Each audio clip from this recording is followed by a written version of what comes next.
दूसरों के त्योहारों को देखकर जिनके सीने में आग जलने लगती है, जिनको दर्द होने लगता है, दुर्भाग्य से ऐसे लोग हमारे हिंदुस्तान में, हमारे भारत में बड़ी संख्या में पैदा हो गए हैं।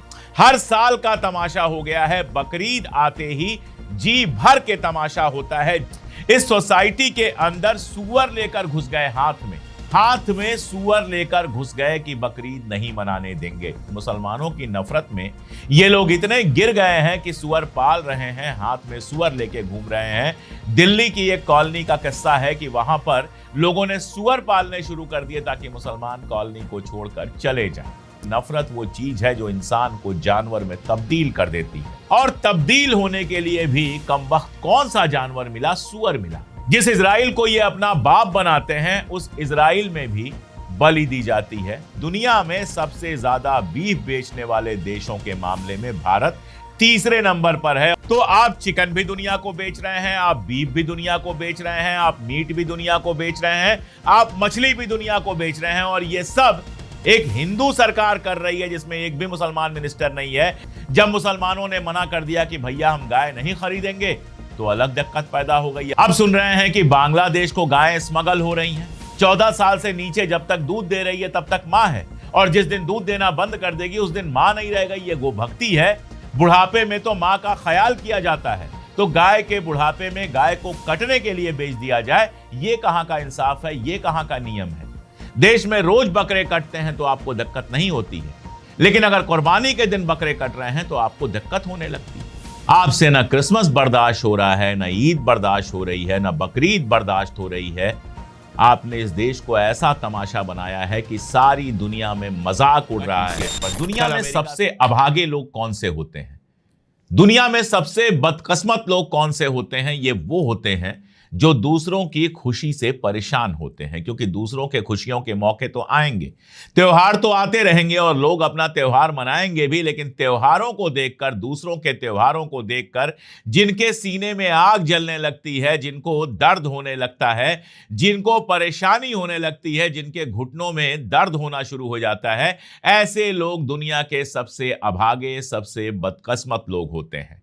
और दुर्भाग्य से ऐसे लोग हमारे हिंदुस्तान में, हमारे भारत में बड़ी संख्या में पैदा हो गए हैं कि दूसरों का त्योहार आए और इनके सीने में दर्द उठना शुरू हो जाता है।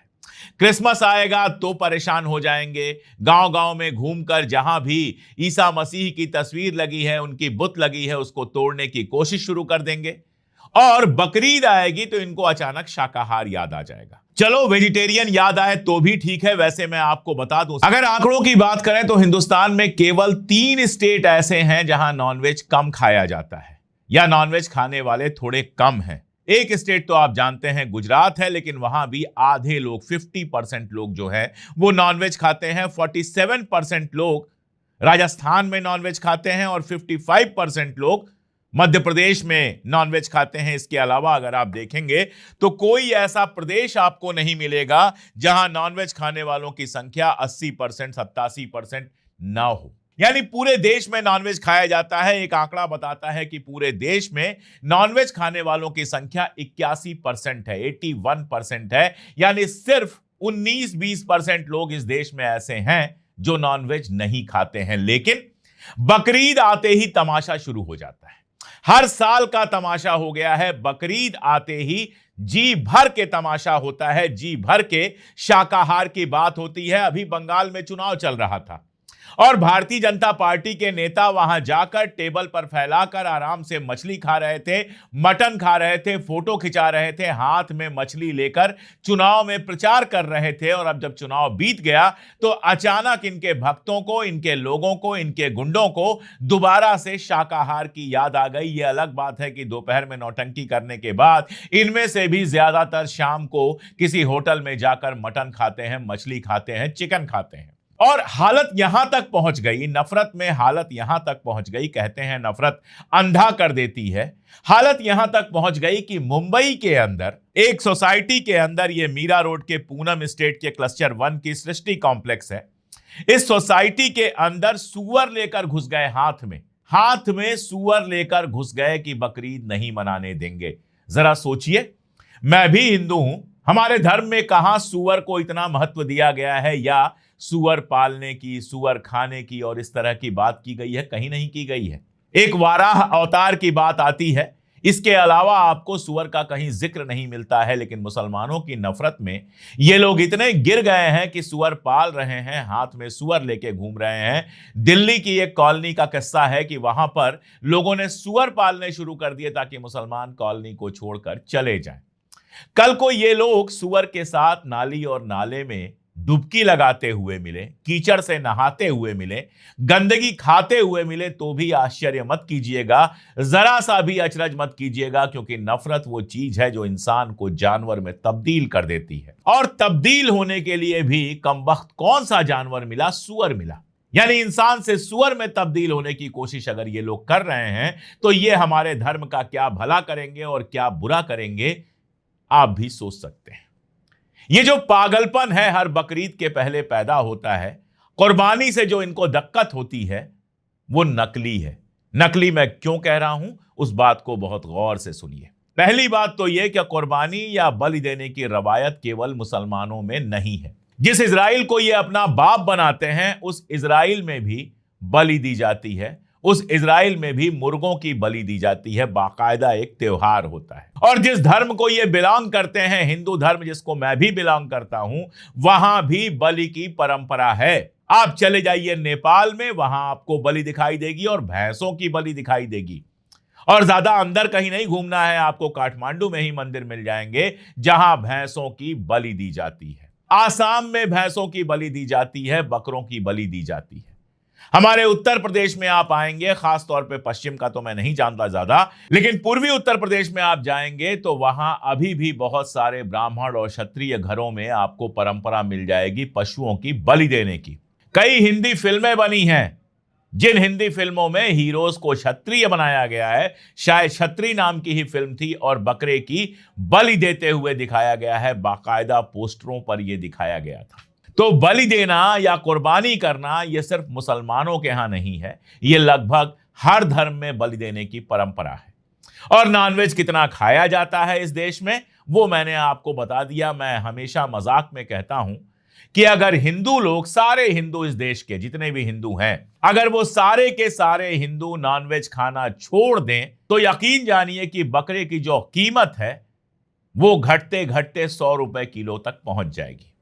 और मुर्गा तो हो सकता है बाजार में आपको फ्री में मिले, या हद से हद 15-20 रुपए किलो मिले, अगर हिंदू लोग नॉनवेज खाना बंद कर दें, अगर बंगाली मछली खाना बंद कर दें, अगर यूपी, बिहार, पंजाब, दिल्ली और तमाम सारी जगहों पर नॉनवेज मिलना बंद हो जाए, या हिंदू लोग नॉनवेज खाना बंद कर दें, तो नॉनवेज की कीमत जमीन पर पहुंच जाएगी। आप किसी भी बड़े होटल में पहुंचिए, मंगलवार को बहुत तमाशा होता है दिल्ली में, निकल जाते हैं लोग कि नई नॉनवेज की दुकान बंद करानी है, लेकिन मंगलवार को अपना स्विगी और जोमैटो खोल लीजिए, आपको इतनी जगहों से चिकन बिरयानी और मटन और फलां और कोरमा, इन सब का ऑप्शन मिलेगा कि आपको हंसी आएगी। आप किसी भी डेट में दिल्ली के जो 5 स्टार 3 स्टार होटल हैं या महंगे महंगे रेस्तरां हैं, उनमें आप पहुंच जाइए, आपको नॉनवेज आराम से मिलेगा।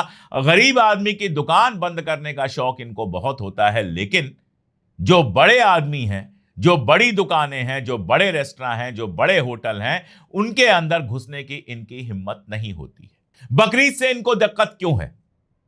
अगर इनको सिर्फ और सिर्फ इस बात से दिक्कत होती कि बेचारे बकरों को काटा जा रहा है, तो पूरे साल ये बकरों के काटने के खिलाफ बात करते हैं।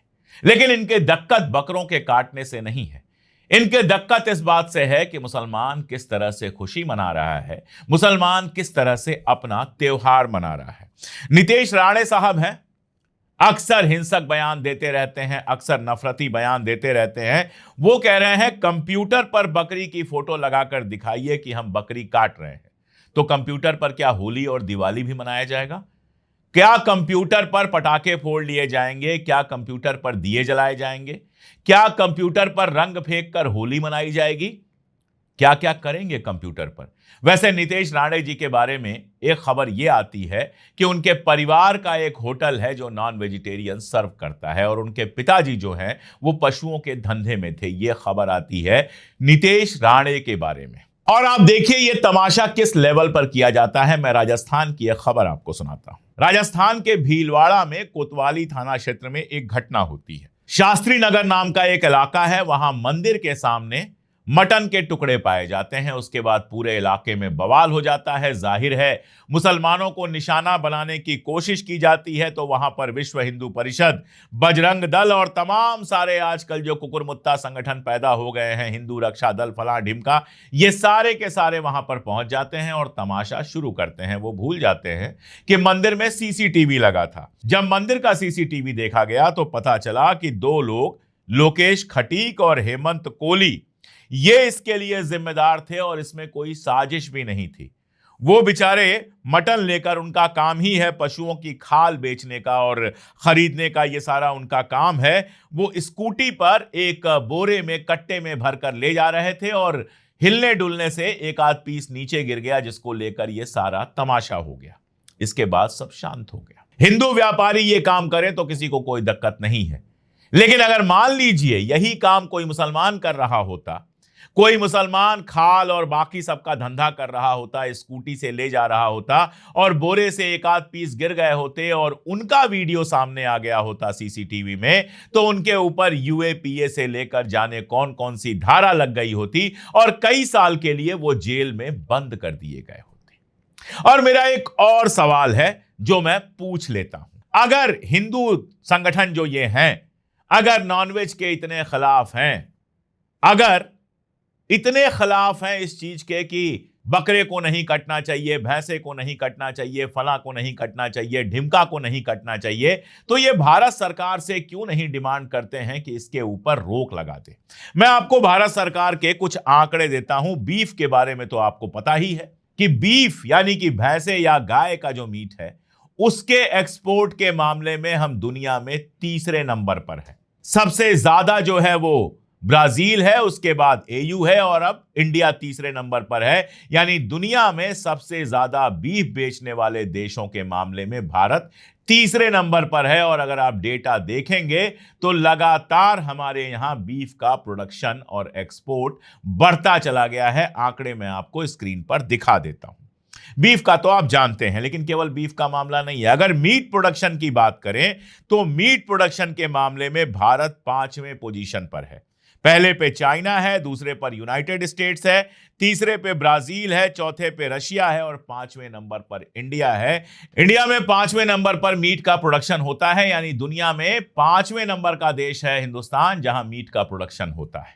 तो मीट प्रोडक्शन में भी आप ऊपर हैं। और दिखा देता हूं आपको दिखाता हूं मैं पोल्ट्री मीट यानी चिकन के बारे में। अगर चिकन के बारे में देखेंगे तो भी इंडिया टॉप 10 कंट्रीज में है। भारत का 7वां नंबर रहा है पोल्ट्री मीट के प्रोडक्शन में, यानी जो चिकन विकन होता है उसके प्रोडक्शन में भी भारत का 7वां नंबर रहा है।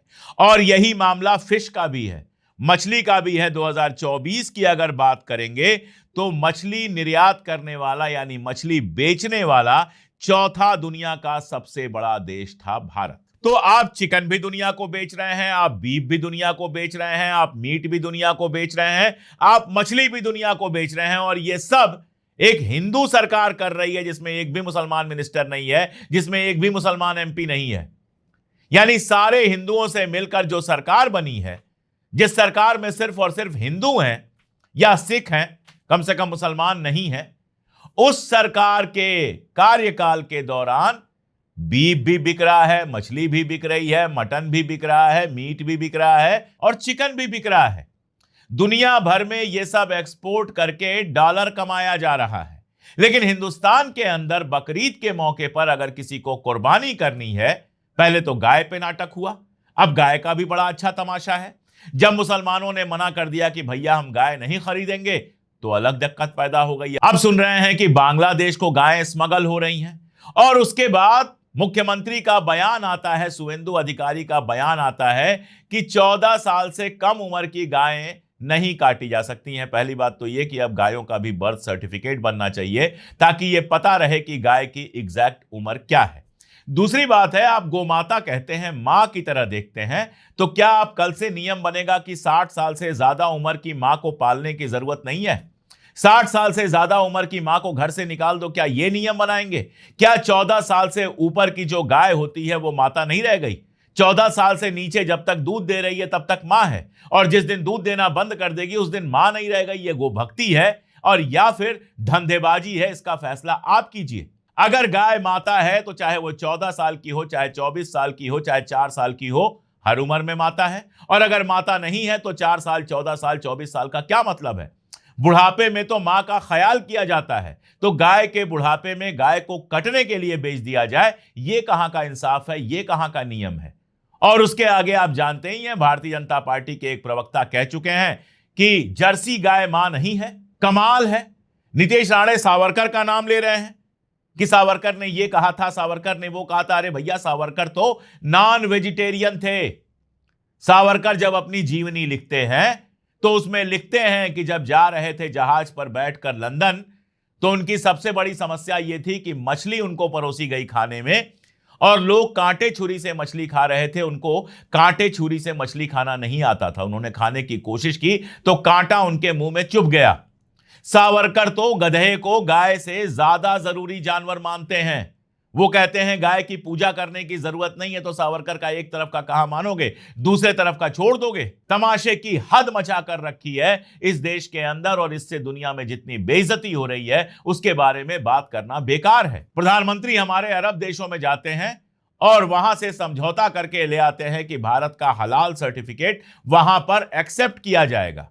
यानी भारत से हलाल सर्टिफिकेट के साथ जो चीजें बेची जाएंगी, जिसमें मीट भी शामिल होगा, पोल्ट्री भी शामिल होगी, मछली भी शामिल होगी, इन सबको अरब मुल्कों में, जिन मुल्कों में वो जाते हैं, ओमान की मैं बात कर रहा हूं, वहां एक्सेप्ट किया जाएगा। तो एक तरफ आप अरब मुल्कों से ये समझौता करके आते हैं कि आपका हलाल सर्टिफिकेट वो माने, और आपका मीट, मटन, मछली, पोल्ट्री, बाकी सारी चीजें जो वहां पर जा रही हैं उसको एक्सेप्ट करें।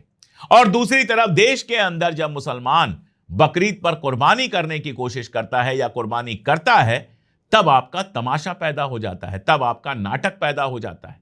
देश में रोज बकरे कटते हैं तो आपको दिक्कत नहीं होती है, लेकिन अगर कुर्बानी के दिन बकरे कट रहे हैं तो आपको दिक्कत होने लगती है। कमाल है भाई। क्या बना के रख दिया है आपने हिंदुस्तान को? क्या तमाशा देख रही है दुनिया? आपसे ना क्रिसमस बर्दाश्त हो रहा है, ना ईद बर्दाश्त हो रही है, ना बकरीद बर्दाश्त हो रही है। आपने इस देश को ऐसा तमाशा बनाया है कि सारी दुनिया में मजाक उड़ रहा है। कल अमेरिका से एक वीडियो आया था जिसमें हमारे कई मुख्यमंत्रियों और कई संगठनों को बैन करने की, सैंक्शन करने की मांग की गई थी। अभी तो वो वीडियो आया है, अभी तो मांग हो रही है, लेकिन यही हरकतें अगर जारी रहीं तो ये समझिएगा कि सभ्य दुनिया में हिंदुस्तान पर सैंक्शन लगने शुरू हो जाएंगे। और ये समझिएगा कि जो इज्जत हमने 70 सालों में बड़ी मेहनत करके बनाई थी, वो सारी की सारी इज्जत मटिया मेट हो जाएगी अगर मोदी सरकार ने गाय और बकरी के नाम पर नौटंकी करने वाले इन गुंडों को नहीं रोका। तो यह समझिए कि देश का लगातार अपमान होगा, देश की इज्जत लगातार गड्ढे में जाएगी। जो सेकुलर इमेज हमने सारी दुनिया में बनाई थी वो सेकुलर इमेज चौपट होती चली जाएगी। और बाकी तो क्या है, अपनी नफरत के चक्कर में अगर कोई सुअर को गोद में लेकर घूमने लगे, अपनी नफरत के चक्कर में अगर कोई सुअर को लेकर नाली में कूदने लगे, तो उसको कौन रोक सकता है? ना आप रोक सकते हैं, ना हम रोक सकते हैं।